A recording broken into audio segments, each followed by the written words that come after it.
Hey everyone, I'm David. And I'm Anna. Welcome back to Learning English Together. Today we're going to help you speak clearly in a very real situation.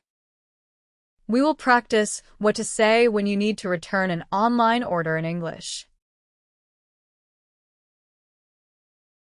Have you ever bought something online, opened the package, and thought, oh no, this is not what I wanted? Maybe the size was wrong. Maybe the color looked different. Maybe the item arrived damaged. And then you want to return it, but you're not sure what to say in English. Don't worry. In this lesson, we'll show you exactly how to explain the problem, ask for a return, and stay polite and confident. First, you'll hear a natural conversation. Then we'll break down the most useful phrases, practice shadowing, and review everything together.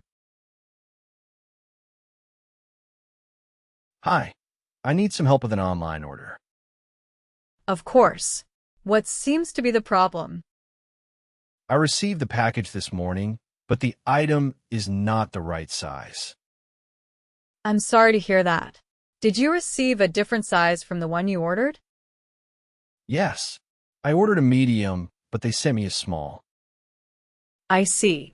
Would you like to exchange it, or would you prefer a refund?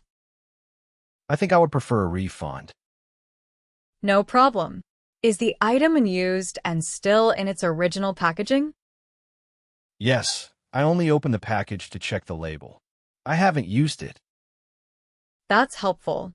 In that case, you can return it within 14 days. Great. Could you tell me how to start the return? Sure. Please log into your account, open your order history, and select Request a Return. Okay. Do I need to print a return label? Yes. After you submit the request, we'll email you a prepaid return label. That sounds easy enough. Once you print the label, place the item back in the box and drop it off at the post office. How long will the refund take? After we receive the item, the refund usually takes 5 to 7 business days. All right. And what if the label doesn't arrive? If you don't receive the email within an hour, please contact customer support again. Got it. One more thing. Do I need to include the receipt? No, the order number is enough, but it can help if you include the packing slip. Perfect. Thanks for explaining everything so clearly. You're welcome. Is there anything else I can help you with today? No, that's all. Thank you. My pleasure. Have a nice day. You too. Let's pause here for a moment. This conversation is useful because it covers the full return process, from describing the problem to asking about the refund timeline. Notice that the customer stays calm, clear, and polite. That's important because when you speak politely, customer service usually wants to help you faster. Also notice that you do not need very difficult English. You only need a few practical phrases that you can reuse in many situations. For example, maybe the wrong item arrived. Maybe the size was incorrect. Maybe the product was damaged. Or maybe you simply changed your mind and want a refund. The good news is that the language pattern is often the same. You explain the issue, You say what you want. and then you ask about the next step. Let's listen to a shorter version of that logic one more time. I received the package, but the item is not the right size. I would prefer a refund. Could you tell me how to start the return? That simple pattern can help you in many online shopping situations. And if you shop internationally, this kind of English becomes even more useful. Before we move on, let's add 2 more realistic examples. Example 1. The color is different from what you expected. You can say, the item looked blue online, but it looks gray in person. Example 2. The item arrived damaged. You can say, the item arrived with a small tear on the side. Or the box was fine, but the product inside was damaged. These extra examples matter because return conversations are often about details.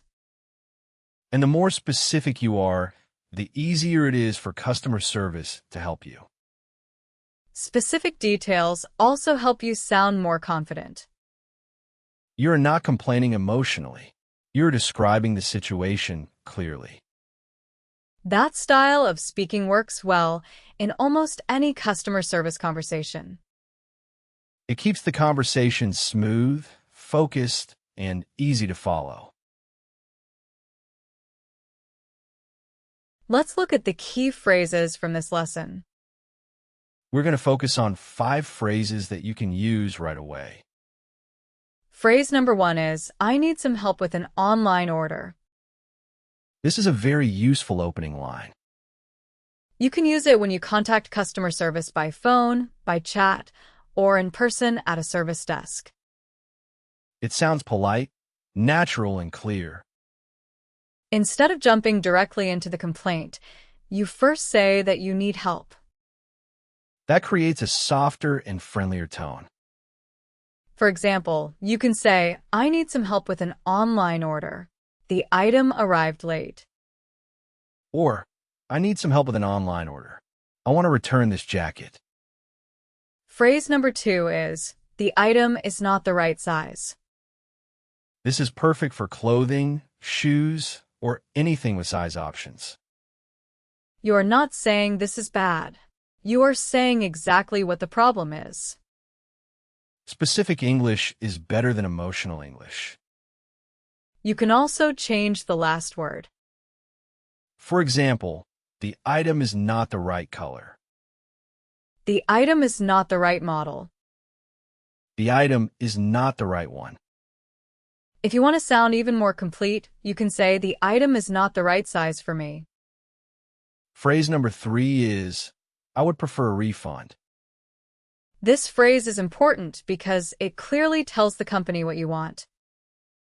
Sometimes customer service will ask, would you like an exchange or a refund? If you want your money back, this is the answer. I would prefer a refund. Notice the words would prefer. They sound softer and more polite than just saying, I want a refund. Both are understandable, but would prefer sounds better in customer service English. You can also say, I would prefer an exchange. Or, I would prefer store credit if that option exists. Phrase number 4 is, could you tell me how to start the return? This is one of the most practical lines in today's lesson. After you explain the problem and say what you want, you often need the next step. Instead of saying, what do I do now, you can use this more natural sentence. Could you tell me how to start the return? This phrase is especially useful because many companies have different return processes. Some want you to print a label. Some want you to schedule a pickup. Some ask you to bring the item to a store. So this question helps you move from the problem to the solution. You can make small changes to it. Could you tell me how to exchange it? Could you tell me how to cancel the order? Could you tell me how to track the package? Phrase number 5 is, how long will the refund take? This is another phrase real learners need all the time. Many people remember to ask for a refund, but they forget to ask when the money will come back. That is why this question is so helpful. How long will the refund take? It sounds direct, but still polite. You are not being rude. You're simply asking about the timeline. You can also change refund to exchange or delivery. How long will the exchange take? How long will the delivery take? Let's review the 5 phrases together. I need some help with an online order. The item is not the right size. I would prefer a refund. Could you tell me how to start the return? How long will the refund take? These phrases work well because they're simple, reusable, and polite. If you remember only these 5, you can already handle many return situations. And here's a small tip. When you talk to customer service, keep your explanation short at first. First, say the problem in one sentence.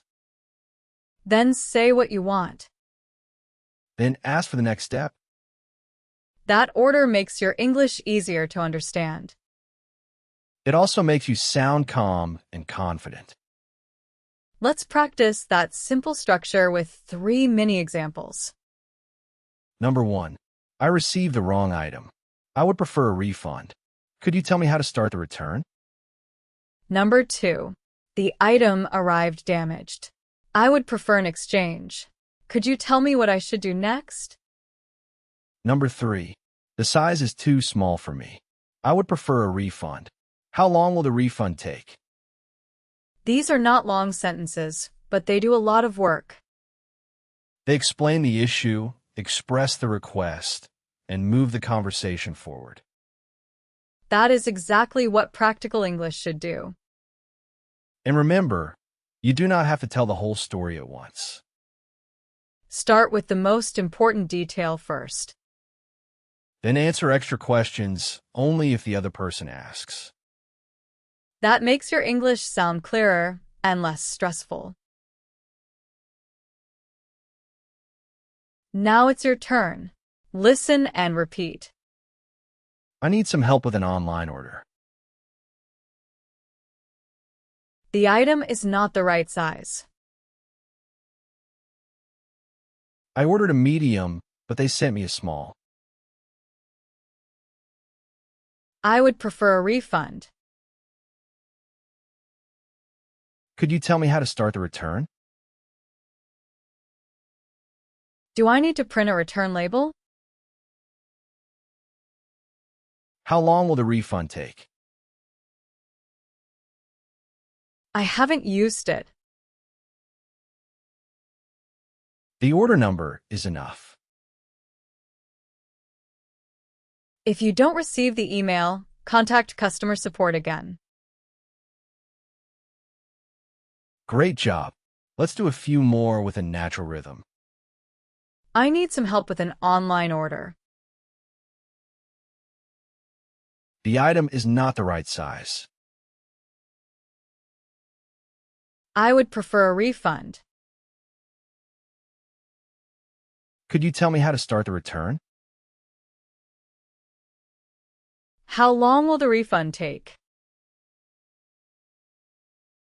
Very nice. If any line feels difficult, pause the video and repeat it 3 times. Let's review what we practiced today. We learned how to talk about returning an online order in clear, polite English. Our key phrases were, I need some help with an online order. The item is not the right size. I would prefer a refund.